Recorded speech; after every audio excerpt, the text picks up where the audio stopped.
Sesoleh apapun kita selalu diajarkan doa ya muqallibal qulub tsabbit qalbi ala dini. Muhammad, meskipun kamu kekasih saya, kamu tidak punya otoritas menentukan si A dimaafkan, si A disiksa.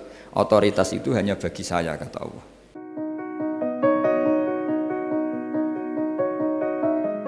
Di sini ini kelihatan benarnya mazhab ahli sunnah wal jamaah. Ahli sunnah mengatakan apapun salahnya seseorang setelah dia beragama Islam itu wilayahnya Allah. Kita tidak bisa berbuat apa-apa.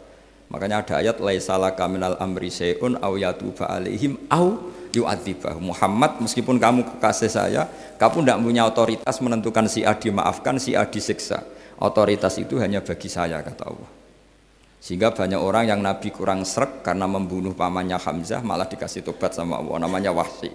Wahsy itu orang yang Nabi gak suka karena pernah membunuh Sayyid Hamzah di perang Uhud. Tapi sama Allah marah dikasih tobat.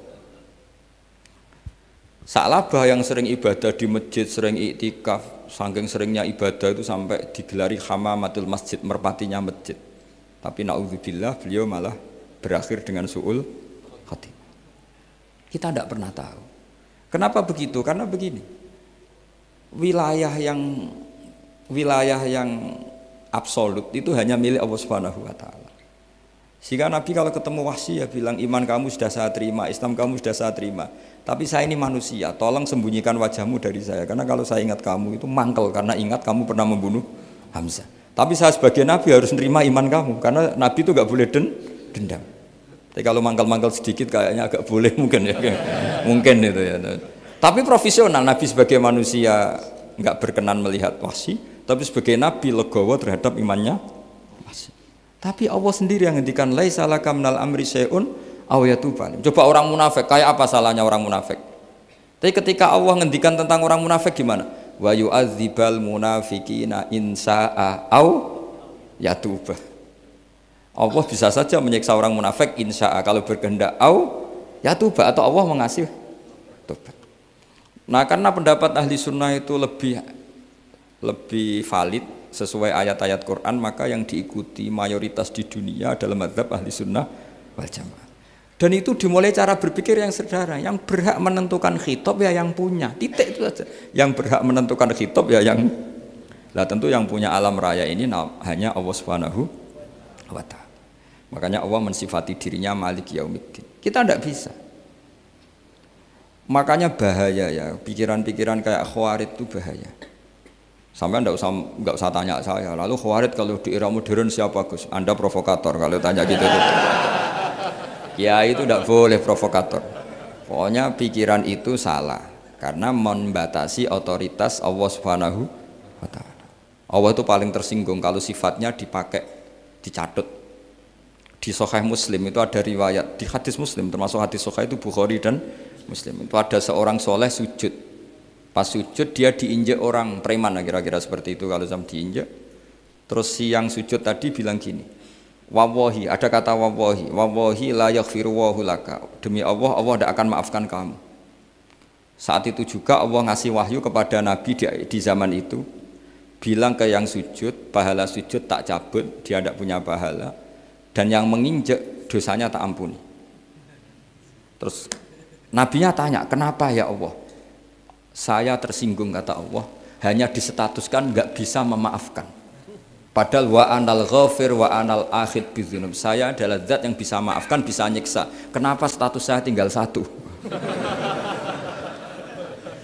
Allah kan bisa kan, walillahi mulkus samawati wal ardh, yaghfiru liman yasha wa yu'adzibu man yasha. Tapi si yang sujud tadi menstatuskan Allah hanya satu, yaitu yu'adzib, menyik. Itu kata Allah, kok enak, saya ini Tuhan, bisa menyiksa, bisa mengampuni, kenapa status saya jadi satu? Kamu kan mesti gak terima. Status kamu dihilangkan satu, terima enggak? Gak terima. Sebagai suami kamu tetap punya dua status, bisa meneruskan nikah, bisa menceraikan. Coba status kamu tak ambil satu, nggak boleh menceraikan. Istri kamu gendut, walek, cerewet. Wah, posengnya bukan main itu. Sama mbak-mbak juga sama. Sebagai istri harus nurut sama suami gini-gini, tapi juga punya hak rafa, hak mengajukan gugatan cerai jika suaminya tidak jelas. Mau nggak dicabut status hak rafa? Nggak mau. Kalau punya suami walek, jelek, Sengaja goda perempuan lain, itu kan. Nah, Allah itu punya status bisa memaafkan, juga punya status bisa menyiksa. Terus orang-orang yang sok soleh dengan tanda kutip itu kadang-kadang inginnya Allah tuh nyiksa terus sama musuhnya.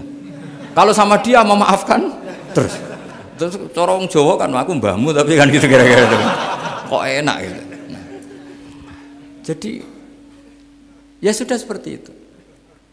Lagi-lagi kata kuncinya apa? Beri otoritas itu hanya kepada Allah Subhanahu wa taala karena dia adalah pemilik otoritas sejati.